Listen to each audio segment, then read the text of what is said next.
Seattle is our 2022 Concacaf champion. And one thing that I realized last night from their play is that the altitude had a major effect of how they're playing on the road in Mexico City. Because the same energetic, aggressive, tough Seattle team that I'm used to seeing play in the States, I saw that last night. And I didn't see that same type of team in Mexico City. They just look flat. So, based on how well they played last night in the second leg, the final leg of the CONCACAF final, it confirmed to what I believe that the altitude played a major role of them being flat on the road, of them being flat in Mexico City in high altitude.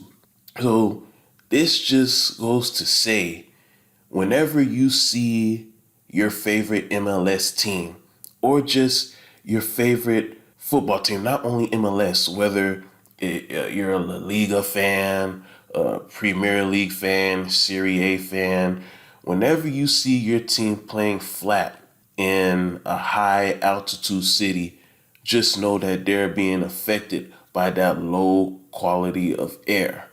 And with that being said, if if none of these games were played in altitude to begin with, Seattle most likely would have blown this team out. This series would have been over in the first leg if they weren't playing in altitude. The Seattle team that I saw playing last night, that's the Seattle team that I remembered when they went against NYC FC in the semifinals. This win cements Seattle as the best team in MLS history so far. Yes, I said it. The Seattle Sounders are the best MLS team. They are the best football club, the best traditional football soccer club in American history so far. They're better than the LA Galaxy. They're better than LAFC. They're better than the Portland Timbers. I mean, who is your favorite MLS team? I mean, the league is so young to begin with. I mean, it's not really much teams who you can really say is really prestigious. The Seattle Sounders is young to begin with. For them to be a prestigious team and for them to do the things they have done in such a short period of time, like this is something that American sports fans have not really witnessed before. Or let's compare them to the LA Galaxy, since many of you want to believe that the LA Galaxy is the most prestigious team in the MLS. Okay, 5 MLS Cup titles, 4 Supporter Shields, 2 US Open Cup titles, 1 CONCACAF Champion title. That's it. Well, let's compare it to the Sounders, 2 MLS Cup titles, 4 US Open Cup titles, a CONCACAF championship title, 1 supporter shield, 12 straight playoff appearances. The Seattle Sounders have never missed the playoffs, ever. 5 straight years as a top 2 Western Conference seed. And here's the thing right here. Here's the catch. This is what separates the Sounders from LA Galaxy. LA Galaxy finished last place before in 2017. In the 2017 season, LA Galaxy earned the wooden spoon. For those of you who don't know what the wooden spoon is, the wooden spoon is the team that finishes at the bottom, the team that has the worst record in the entire league. They get the wooden spoon.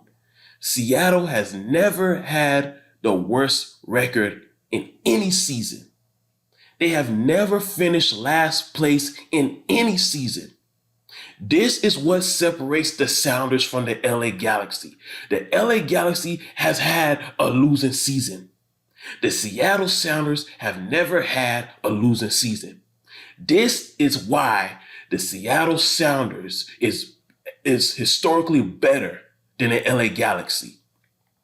You know, when I was watching the game last night, there was like the broadcasters, they kept alluding to an idea that a lot of Americans or a lot of MLS fans, or they don't want the Sounders to be the team, to be the first MLS team to win the Concacaf Champions League title since it was rebranded in 08-09. In this new edition of the Concacaf title, there's a lot of people who don't want Seattle to be that MLS team to be the first. And I'm just sitting there wondering, what are they talking about? And if this is true, why? Because let's just be honest. There were probably more people watching the NBA playoffs than they were watching the Concacaf Champions League title last night.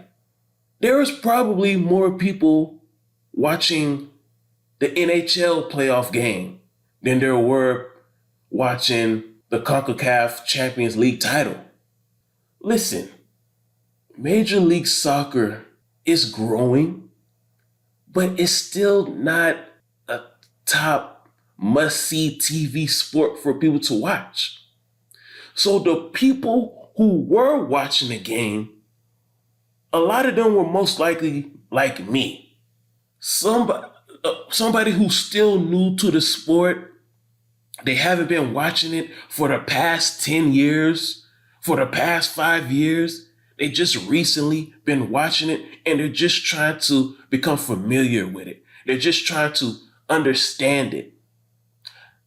In my opinion, I believe that there are more Americans who are more so spectators, who are just curious, rather than people who are saying, I don't want the Sounders to win the game.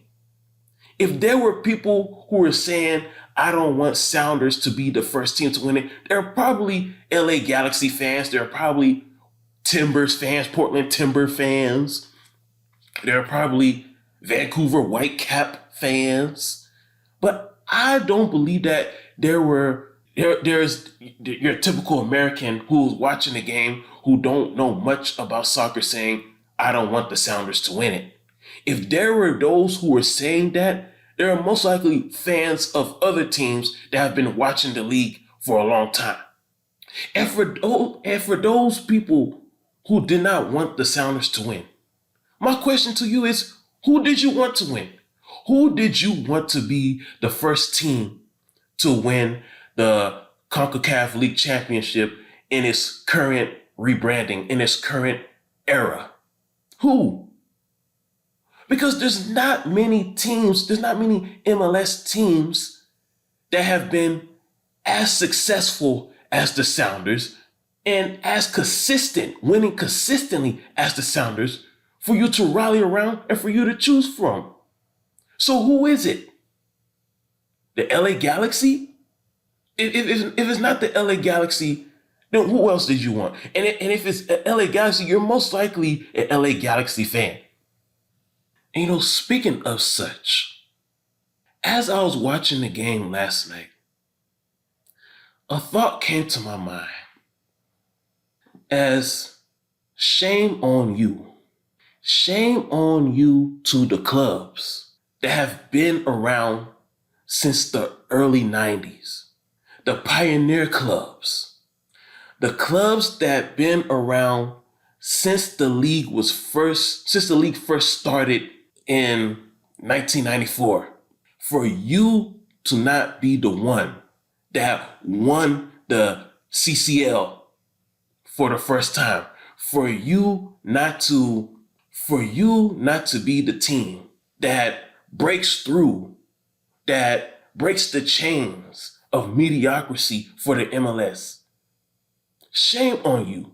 It took the Seattle Sounders to break the chains of losing, to end the MLS losing streak in the Concacaf Champions League. It took the Sounders.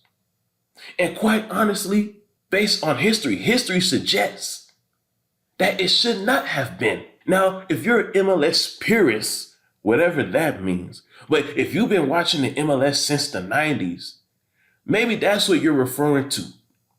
Maybe you're saying it should have been a team a pioneer team, a team that's been around since the 90s. The San Jose Earthquakes, New York Red Bulls, LA Galaxy, DC United, New England Revolution, or the Columbus Crew. And my word to those teams are, shame on you. Shame on you, San Jose Earthquakes. Shame on you, New York Red Bulls. Shame on you, LA Galaxy. Shame on you, DC United. Shame on you, New England Revolution. Shame on you, Columbus Crew. You have been around much longer than the Seattle Sounders. But in the brief 12 to 13 years of the Sounders' existence, they have accomplished 10 times more than any of you have accomplished. Well, except the only team that's close is the LA Galaxy. I'm going to leave the LA Galaxy out of this conversation right here for this particular segment. Shame on you, San Jose, New York Red Bulls, DC United, New England Revolution, and Columbus Crew. You 5 clubs are supposed to be up there with the LA Galaxy. Why? Because you have been around just as long as they have. And there are people, MLS purists, who've been watching the game since the 90s, believe that one of you should have been the one to break through, to break the chains of mediocrity of the MLS, particularly the New England Revolution. I believe that there's some people who are thinking that the Revolution should have been that team last night.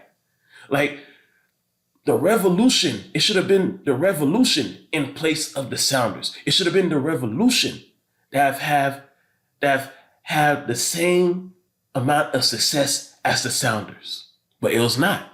Why is that? Because the Revolution have an owner who's not fully invested in traditional football. The New England Revolution have an owner who's more invested in rugby-style football. If you're a New England Revolution fan, you have a legitimate cause to state that Robert Kraft should be forced to sell the team. The New England Revolution has been around for over 20 years. The New England Revolution has been around for 27 years. And within that 27 years, they have never won an MLS title. Within that 27 years, they have never won a Concacaf Champions League title. And I'm not only talking about in its current rebranding, in this current era. I'm talking about even in the former era, the era where the DC United and the LA Galaxy won it. I'm not even sure if New England ever made it to the final of a Concacaf tournament. There have been many teams that have started play after the Revolution and ended up winning an MLS Cup title before the Revolution. There is no reason why the New England Revolution should be a mediocre football club. Historically speaking, the New England Revolution is a mediocre football club. And I wonder why they call themselves the Revolution. Because quite honestly, they have not revolutionized a damn thing in American soccer. The only thing the New England Revolution have revolutionized within the past 20 years is that cartoonish kindergarten logo that they once had. I mean, that logo, that old logo they had looked like something that was drawn by a preschool kid. They got blue crayons and red crayons and just started drawing lines. And they just made a little shape. And they said that's the logo right there. The only thing that the New England Revolution has revolutionized in the past 20 years is that logo. They have not revolutionized anything about the game. They have not made the game any better. They have not made any great impact in the game. They have done nothing. They just exist. Yes, it would have been great for the Revolution who is a symbol of patriotism, to be what the Seattle Sounders are. But they are not what the Seattle Sounders are because they have an owner who's more invested in his NFL team rather than being invested in his MLS team. Let me tell you the type of guy that Robert Kraft is. Robert Kraft is the type of guy who loves power. Holding on to power is more important to Robert Kraft than winning games. Let me tell you what a good owner would have done. A good owner who has an NFL team and an MLS team would have said, okay, my NFL team is doing good right now. I have a great coach, I have a great quarterback and Tom Brady, and I have a couple Super Bowls. This part of my football team, this asset of my football team is doing well. Because I found a coach and a quarterback that I can trust to lead this team, I'm going to allow them to manage this team. And I'm going to invest my time and energy to the other football team that is not doing as well as this football team. This New England Patriots football team is doing pretty well. I have a coach in Bill Belichick that has proven to me that he is capable of managing and leading this team. Let me go put more energy and resources to the other football team, which is the New England Revolution, so they can be able to catch up with the Patriots in terms of success in their individual league. But Robert Kraft didn't do that. Why? Because the man loves power, and it's been a power struggle between him and Bill Belichick. He wants to show Bill Belichick that he's the man and that he doesn't care how many wins that Bill Belichick has had. He wants to continue to let Bill Belichick know that this is his team. He's the owner. He's the man. So it's been a power struggle between him and Bill Belichick all these years. And as a result of that, he has forsaken his traditional football team, which is the New England Revolution. So since he wants to put all his energy and his time in the Patriots, he should be forced to sell the team. Sell the New England Revolution to an owner that cares.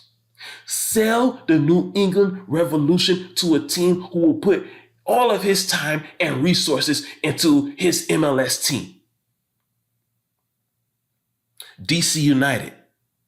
I don't know what has happened to you the past couple years, but shame on you too. You're a pioneer. You, New England, Columbus, and New York Red Bulls. You guys are the pioneers. New York Red Bulls. You allowed the homeless team, NYCFC, to win an MLS Cup before you. The only pioneer team that has been playing well, that has been living up to expectation, that has been carrying the MLS banner since the 90s, is the LA Galaxy. Every other pioneer team, San Jose, New York Red Bulls, DC United, New England, and Columbus. Well, actually, let me stop. I take that back. Columbus has been decent, but none of these teams have been on the same level as Seattle. There is no reason why that Seattle is better than any of these teams. These teams have had more time to learn and prepare and to gain experience. Pioneer teams, shame on you. Seattle Sounders, congratulations. You are the premier team of the MLS. You are the best traditional football club in American soccer history. You are the leaders of the MLS.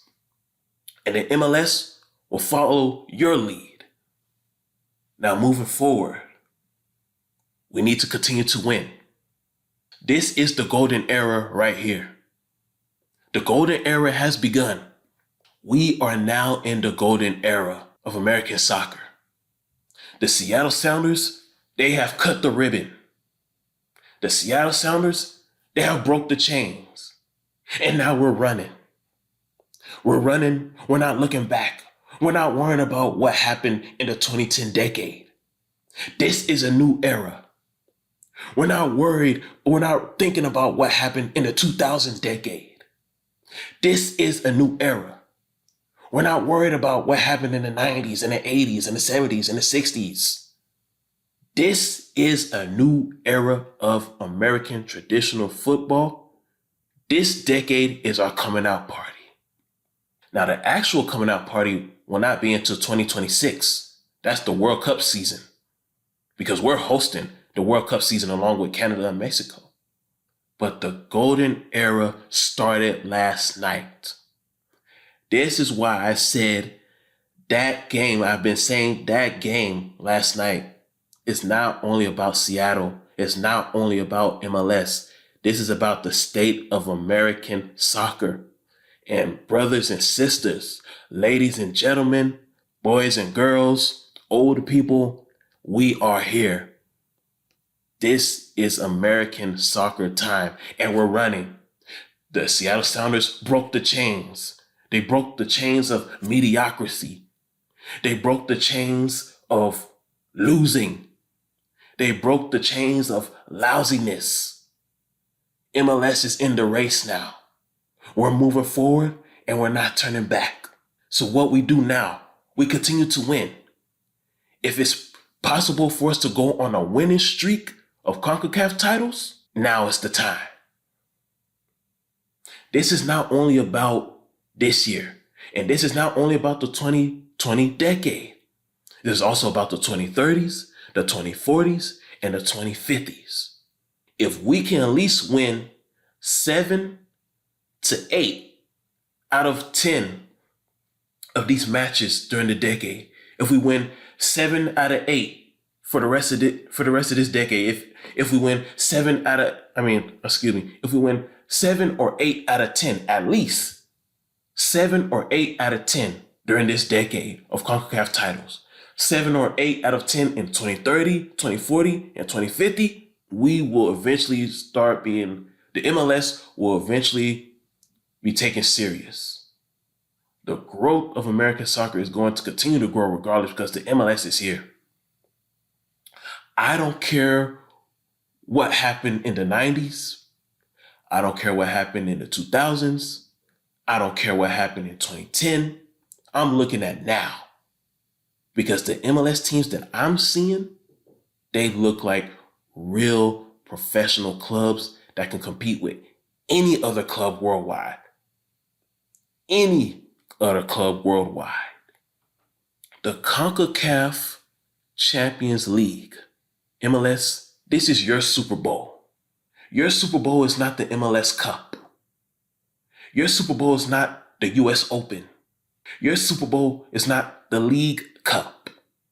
This is your Super Bowl. So now, we're looking towards next year. My word to you, Mexico, is, okay, you said that your best teams wasn't playing this year in the CONCACAF tourney. Well, bring your best clubs next year. Bring your best clubs next year. Because the MLS has arrived and the MLS is ready. So from here on out, Liga MX, you cannot leave your best clubs out of this. Because we don't want to hear, the MLS does not want to hear excuses. No more excuses from you, Liga MX. Starting from next year on out, bring your top clubs every time, every year. Every year. No excuses. This is the golden era of American soccer, American traditional football. The Seattle Sounders have broke the chains. The golden era has started. Living at the top of the world, do it like we never ever seen it done. There's no way that you could ever kill the flame. So hot, it's like we're living on the side. Living at the top of the world, do it like we never ever seen it done. There's no way that you could ever kill the flame. So hot it's like we're living on the sun. Living at the top of the world. Do it like we never ever seen it done. There's no way that you could ever kill the flame. So hot it's like we're living on the sun.